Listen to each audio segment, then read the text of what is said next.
Здравей, Петя! За мен е огромно удоволствие да мога да бъда част от форума Време за БВ и с една така интересна тема, свързана с това какви са странични ефекти на железния недоимък, може би до някаква степен неподозираните ефекти и защо едно дете не трябва да се допуска да има железен недоимък, за да може то да бъде спящо, умно и спокойно. Всъщност, винаги когато говорим за желязото, е редно да обърнем внимание, че желязото е един изключително важен, както обичаме да казваме на медицински език, есенциален елемент за правилното функциониране на организма. На този слайд всъщност е схематизирано колко е сложна една желязна обмяна. Това, на което хората много рядко обръщат внимание, е, че всъщност в организма постъпват много малки количества желязо на ден и същото количество желязо се губи абсолютно всеки ден. Тоест постига се един динамичен баланс от прием на около 1 до 2 мг желязо на ден и съответно отделяне на 1 до 2 мг на ден. Като единственият начин за отделянето на желязото от организма е всъщност десквамацията на медицински език или отделянето на определено количество умиращи клетки от клетките на храносмилателния тракт. Нещо повече, тъй като детският организъм расте много по-изразено, отколкото възрастния, всъщност при деца 30% от дневните железни нужди трябва да бъдат покривани с диета. Тоест децата имат много по-големи нужди за прием на желязо, отколкото възрастния организъм. Още един слайд, с който бих искал да обърна внимание наистина колко трудна, колко сложна е цялата обмяна на желязото, колко трудно желязото застига от храносмилателния тракт до нашето кръвообращение. И всъщност това е именно и причината толкова често да говорим за железен недоимък. Тъй като е много сложно, тъй като се регулира по изключително специфичен начин, се стига и доста често до недостатъчност на желязото в нашия организъм. Всъщност, един слайд, който показва какви са нуждите на кърмачетата и децата от железни иони. Всъщност кърмачетата и децата, както вече споменах, имат много по-високи нужди от желязо, отколкото възрастния организъм. Какво се случва с желязото в кърмата? Въпрос, който много често се задава. Защо трябва моето дете да приема допълнително желязо, при положение, че аз го кърмя? Кърменето според Световната здравна организация е най-добрият начин за хранене на дете до 2 годишна възраст. Защо тогава вие ми казвате, че в кърмата ми няма достатъчно желязо, за да мога аз да се грижа за моето дете по правилния начин? Причината за това е просто природата на железните иони. За съжаление, желязото е от втора валентност. Това е желязо, което се абсорбира в най-голяма степен от организма. Във втора степен също така са и калциевите иони. Тези иони са все метални иони. За калция рядко мислим като във формата на желязо, но той всъщност това са железни иони. Използват до голяма степен един и същи механизъм за пренос и се свързват по един и същи начин с допълнителните соли, които се намират с допълнителните иони от негативен порядък, които се намират в кърмата. Причината в кърмата да няма достатъчно количество желязо е, че вътре има много голямо количество калций. В кърмата е достатъчен източник на желязо само единствено в рамките на първите 14 дни, защото в рамките на първите 14 дни от лактацията, от кърменето, в кърмата се съдържа и така наречения лактиферин. Това е един белтък, който има много голяма бионаличност. Когато спадне лактоферина, в следващия момент, за съжаление, спада и концентрацията на желязото в кърмата. От друга страна можете да видите каква е нуждата на желязо от желязо на кърмачетата при новородените 1 мг на килограм. до максимум 15 мг, при децата от 1 до 3 годишна възраст 7 мг на ден, при децата от 4 до 8 годишна възраст 10 мг на ден, при децата от 9 до 13 години 8 мг на ден. А така изглежда необходимостта от желязо при малките деца, както можете да видите, бебета от около 8 кг във възрастта от 8 до 12 месеца, сравнени с един възрастен. Близо 5,5 пъти повече желязо е необходимо на тези развиващи се организми. И моля да обърнете внимание всъщност кои са другите много често откриващи се дефицити в тази възраст.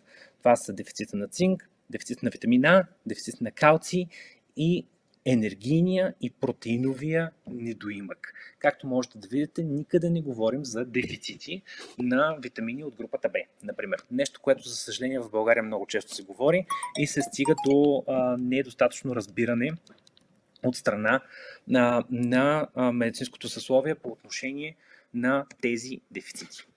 Връщам се на железния недоимък. Железният недоимък е най-честият дефицит в световен мащаб. Засяга повече от 2 милиарда души по света, като желязонедоимъчната анемия от друга страна остава основната причина за анемия по света. Разбира се, програмите за профилактика намаляват разпространеността на желязонедоимъчната анемия, но въпреки това в голяма част от света продължават хората да страдат от тези дефицити. Тук съм представил една скорошна графика, данни от 2022 година по отношение на отделните дефицити в ранна детска възраст в различни държави. Както можете да видите, железният дефицит на графиката е представен в червено, цинковия дефицит в синьо. Всъщност в Обединеното кралство единствената държава на графиката, която реално погледнато е съпоставима с нашите диетични навици, най-честият дефицит е дефицит на желязо. Изключително малка степен дефицит на фолиева киселина, в никаква степен дефицит на витамин B12 и следващия по честота дефицит е дефицит на витамин D. Дефицит на витамин D е характерен за индустриализираните държави, в които има голямо замърсяване на въздуха и слънчевите светлини не стигат до кожата, където всъщност витамин D се превръща в активната форма. Ако можете да ми повярвате, бих могъл да кажа, че до голяма степен дефицитното разпространение в България до голяма степен прилича на това в Обединеното кралство. Може би с една степен по-разпространен е железния недоимък, както се вижда и от тази карта на Световната здравна организация. В нея в светло-розово са показани европейските държави, в които е ниска честотата на железния недоимък и европейските държави в малко по-тъмно-розово, при които честотата на железния недоимък е умерен по степен. България спада в групата на държавите, в които железния недоимък е умерен по степен. Какви са рисковите фактори за железния дефицит в най-ранната детска възраст? Защо говорим за железен недоимък при най-малките деца?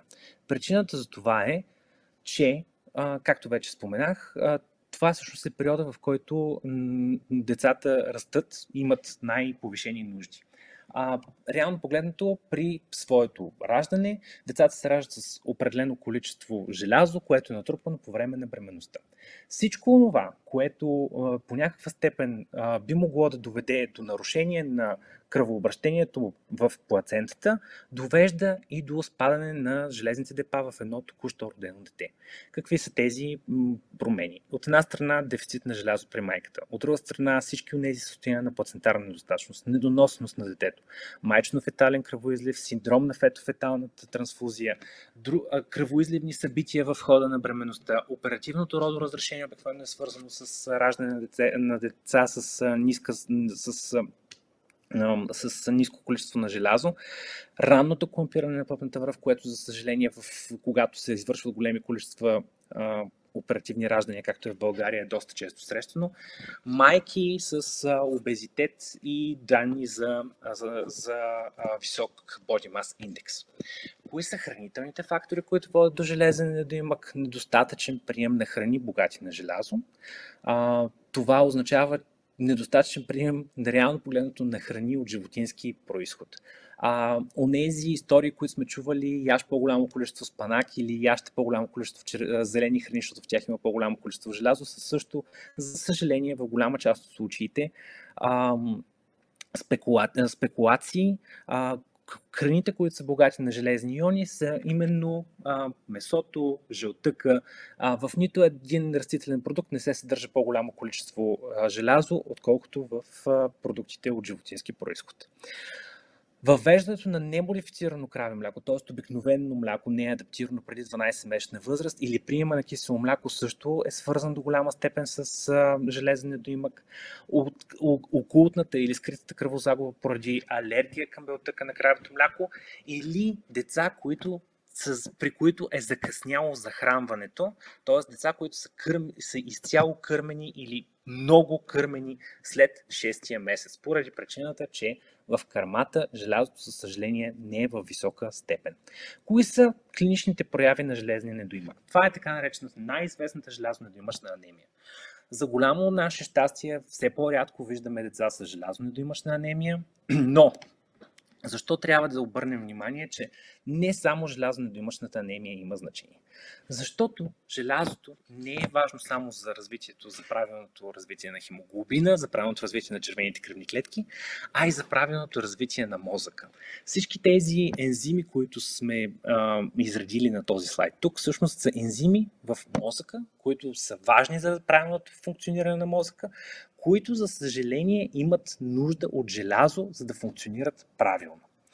И тук сме споделили над 40 проучвания, които се занимават с железен недоимък, който е обусловен поради дефицит на желязо в храната в периода от 6 до 24 месеца. Тези данни показват, че децата, които са имали железен недоимък, макар и лекостепенен железен недоимък в периода между 6 до 24 месеца, показват цялостно закъснение в моторното и когнитивното развитие, тежки респираторно-афективни пристъпи, т.е. те са по-изнервени, по-плачещи, по-притеснителни. По-късно изостават в когнитивното си развитие и изостават в аритметиката, писането, доброто представяне в училище, по-често страдат от депресия и тревожност, повече имат социални проблеми, имат трудна концентрация. Това се подкрепя, тези данни се подкрепят и от електрофизиологични нарушения. А също така в таблицата в десния долен ъгъл, в схемата в десния долен ъгъл, всъщност се показва, че пациентите, които са били с железен недоимък, имат проблеми в социоемоционалното и експлоративното си поведение. От друга страна, железен недоимък се отразява и върху качеството на съня. Децата с железен недоимък, със съжаление, спят по-лошо, събуждат се по-често, изнервят и родителите си повече. Така изглежда развитието на мозъка от феталния момент до момента на раждането.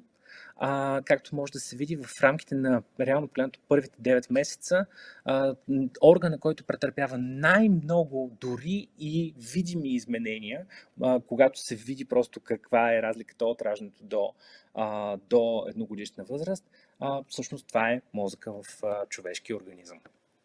Така изглеждат преките доказателства за влиянието на желязото върху липсата на желязо върху централната нервна система. От лявата страна се вижда неврон на дете, на нормално, на здраво дете на 3-месечна възраст, на 3-годишна възраст, а от дясната страна неврон, който е на дете, което е било и с железен недоимък на 3-годишна възраст. Както виждате, много малко разклонения, тези разклонения означават по-малко синапси, по-малко функционални връзки в мозъка на това дете. Защо се случва така? Защо преди едно дете да развие симптомите на желязонедоимъчна анемия, развива симптоми, свързани с изнервеност, проблеми с съня? Причината е, както се вижда на този слайд, така наречената приоритизация. Еволюционно организма ни смята, че е по-важно да имаме кислород в червените си кръвни клетки, отколкото да имаме кислород в мозъчната си тъкан. И когато започне недостиг на желязо, всичко се централизира към червените кръвни клетки. Всичко отива към костния мозък като количество желязо и запълва нуждите на костния мозък. За съжаление, колкото и на нас да ни се струва мозъчната функция като по-важна, еволюцията е оценила, че е по-важно да имаме достатъчно кислород в тялото си. Поради тази причина, първите ефекти на железния недоимък, най-ранните ефекти на железния недоимък се отразяват на ниво функциониране на нервната система. Говоря за фази на железния недоимък. Какви са те? Те са три.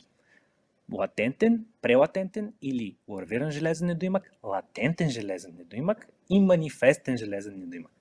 За всеки един от тези недоимъци имаме различни показатели и различни изследвания, които можем да направим, за да установим колко изразен е железния недоимък. Феритинът е показател за желязото в депата на организма. Когато феритина е под 30, имаме данни за така наречения прелатентен железен дефицит. Когато спадне и серното желязо, имаме данни за латентен железен дефицит, а когато спадне и хемоглобина, едва тогава имаме желязно-недоимъчна анемия. С други думи, можем да имаме железен недоимък и без да имаме анемия. И всъщност това е най-честата форма на железен недоимък, която се среща в ранна детска възраст. Отново да повторим, защо не искаме да имаме железен недоимък при нашите деца? Защото железният недоимък в ранна детска възраст води до неправилно когнитивно развитие, до неправилно психомоторно развитие и до поведенчески разстройства. В по-голяма възраст това води до понижено качество на интелигентността на човека, трудна концентрация и лошо представяне в училище.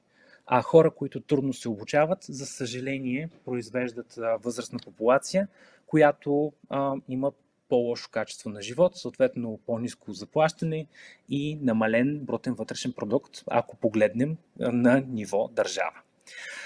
Какво трябва да направим, за да превентираме железния дефицит в най-ранна детска възраст? На първо място трябва да подкрепяме изключителното кърмене само в рамките 4 до 6 месеца. От 6-тия месец е редно да се добави допълнителен източник на желязо, като това трябва да е първо железен препарат, а в последствие жълтък и каша с желязо. Тоест първо е железния препарат, ако това дете ще се кърми още дълго, после разчитаме на желязото от храните. Децата, които са под 12 месеца и които изобщо не са кърмени или са само частично кърмени, при тях е редно да се използват само адаптирани млечни формули, а не желязо, а не мляко, което не е адаптирано. След 6-месечна възраст се препоръчва едно хранене на ден с храни богати на витамин С. След 6-месечна възраст е редно да се включва месо и след 12-месечна възраст трябва да се извършва прием на краве мляко до максимум 500 мл на ден. Максимум една кофичка кисело мляко на ден. При всички деца родени преди термин, при всички деца родени от майки с прееклампсия, диабет и наднормено тегло, при всички деца родени от след секцио, при всички деца захранвани по захранване водено от бебето, трябва да се започне максимално рано, разберете, 6-тия месец, железен препарат. Кой да е този железен препарат? Например, това може да е проферон. Проферон съдържа железни иони под формата на двувалентно желязо, което се усвоява много по-добре, отколкото по-голямата част от продуктите, в които има тривалентно желязо. Вътре също така има определено добро количество, добър баланс на фолиева киселина, витамин B12, витамин B6 и витамин С. Тук държа да кажа, с тях не очакваме да лекуваме дефицити, а очакваме да подпомогнем създаването на достатъчно количество червени кръвни клетки, защото витамин B12, фолиевата киселина и витамин B6 са важни за доброто кръвотворене, а витамин С подпомага усвояването на по-голямо количество желязо в стомаха. За тези, които ще ми кажат, няма да слушам доцент Банчев, ще правя така, както казват моите лекуващи, проследяващи педиатри и още практикуващи лекари. Само ще кажа, че за съжаление в България отсъства скринингови програми за железен недоимък. На 6-месечна възраст има една пълна кръвна картина, след това има една задължителна пълна кръвна картина на 12-месечна възраст. За съжаление, в тези фази не очакваме, на 6-месечна възраст не очакваме да открием масово при децата железен недоимък или поне няма да си проличи от пълната кръвна картина. А когато направим кръвната кръвна картина на 12 месеца, ще е прекалено късно, за да сме установили железния дефицит. Това, което бих искал да ви посъветваме, без значение дали вашия педиатър ще ви посъветва или не, направете пълна кръвна картина и добавете феритин към изследванията на 9-месечна възраст.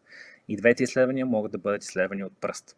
Повтарям, не серумно желязо. Серумно желязо не може да се изследва от пръст, дори да ви казват обратното в лабораторията.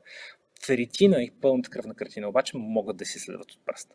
Когато имате резултатите, ако феритин е над 30, няма от какво да се притеснявате, детето ви няма железен недоимък. Ако все пак нещо ви притеснява, извършете консултация с детски хематолог или опитен педиатър.